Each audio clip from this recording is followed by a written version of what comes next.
Singlim bugun xudo xolasa siz ham tugatyapsiz ekan kurslarimizni.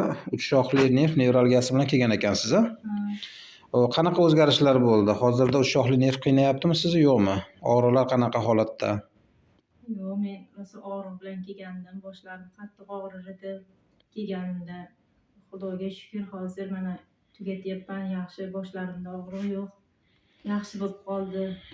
Umuman bezovtagachilik yo'q a xudo xolasa. Bezovtagachilik yo'q. Yaxshi. Ertaman uyg'onganimda ham boshlarim yengil bo'lib uyg'onyapman. Ancha qiynalardingiz-da uch shoxli nerv nevralgiyasi bilan a? Qiynalardim. Og'riqlar kuchli edi.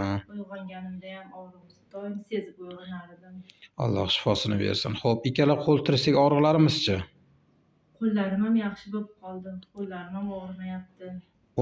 O'ng qo'l oyoq pastgacha og'rishlari bor ekan a? O'ng qo'ldan boshlab oyog'ida o'ngiga boshlab tog'ingacha og'rib boradi ekan. Unda nima o'zgarishlar? Tomon og'rig'im boshimdan shu oyog'im uchigacha berar edi. Og'riqlarim ham yo'qolib ketdi. Yaxshi. Oshqozonda, ichakda shikoyatlarimiz bor ekan. Ularda bezovtagachilik yo'qmi hozirda? Yo'q, ular ham yaxshi bo'lib ketdi. Oshqozonlarim ham bezovta qilmayapti. Yaxshi. Eng asosiy shikoyatingiz bu ikkala ko'krak mastopatiyasi bilan kelgan edingiz. 4 ta 5 ta mastopatiya bor edi ekan sizda. Unda nima o'zgarishlar bo'ldi? Mana mammografiya ham qildiringiz 2 kursdan keyin. Qanaqa o'zgarishlar bo'ldi unda? Unda men katta o'zgarish sezdim. Doktorlarda 3 yildan beri davolanib yurgandim. 3 yildan beri davolanib yurardingiz. O'z onkologiyani o'zini dorilarini olib ichib yurardim. O'zgarish sezmadim. Oxirgi mana shu yerga eshitib kelib 2 kursdagilar natijasini sezib yo'qolib ketgandi. Apparatlarda ham tekshiruvdan o'tdingiz, mammografiya qildirdingiz. O'zimga ham sezildi. Og'riqlar kuchli bo'lib ketgan edi oxirgi. Qog'ozda ko'rib 3 yildan beri misol davolab yuradigan vrachingiz nima dedi? Doktor ham hayron qoldi. Nima qildingiz? Bu sizni dori ichib yuraverib sekin tuzaladigan edi. Buncha tez yaxshi bo'ldingiz, nima qildingiz dedi. Dedi shunaqa desam, asalaridan ham shunaqa shifo bo'lar ekanmi? Biz endi hammaga shuni tavsiya qilsak bo'lar ekan. Deb shunaqa dedi. Sizlarga ham shuni tavsiya qilaman. Ikkilanmasdan qiynalib dori ichib yurmanglar. Mana 3 yildan beri misol shikoyatingizni yaxshi qila olmagan shikoyatingiz endi avvalambor Allohdan. Biz sababchi bo'lib mana xudo xolasa hozir mana mastopatiyadan qutulib ketdingiz. Xudoga shukr.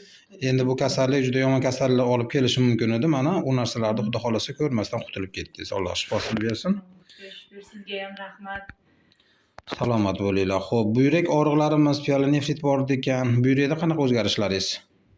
Bel og'rig'i, achishish, tolish. Yuraklarim ham achishib, tolib og'riyotgan edi. Ular ham tezda yaxshi bo'lib ketdi. Jinsiy shamollashlar ham bor ekan, tez qatnashlar. Ulardachi? Ular ham Yaxshimi? Asabiylashmayapsizmi? Yo'q, asablarim ham rosa tinch bo'lib yaxshi bo'lib qoldi. Bosh og'riqlardan qutuldingiz? Ulardan qutuldim, Xudoga shukr. Yaxshi, Alloh shifosini bersin. Endi ko'pchilik hali biz muolajamizni yaxshi tushunishmaydi. Endi sekin-sekin mana shunaqa videolarni qilib chiqaryapmiz. O'zlari ko'rishib, tushunchaga ega bo'lishadi. Avvalambor endi Allohning amri bilan xudo xolasa nasib qo'shilib qoladigan bo'lsa, kelib davolanishadi-da. Shuning uchun chiqaramiz.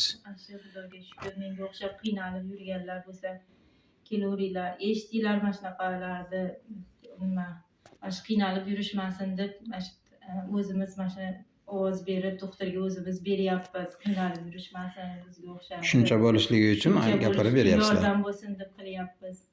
Kelinglar, davo topasizlar. Xudo xolasa, Xudo xolasa. Mayli, rahmat sizga ham. Salomat bo'ling. Alloh shifosini bersin.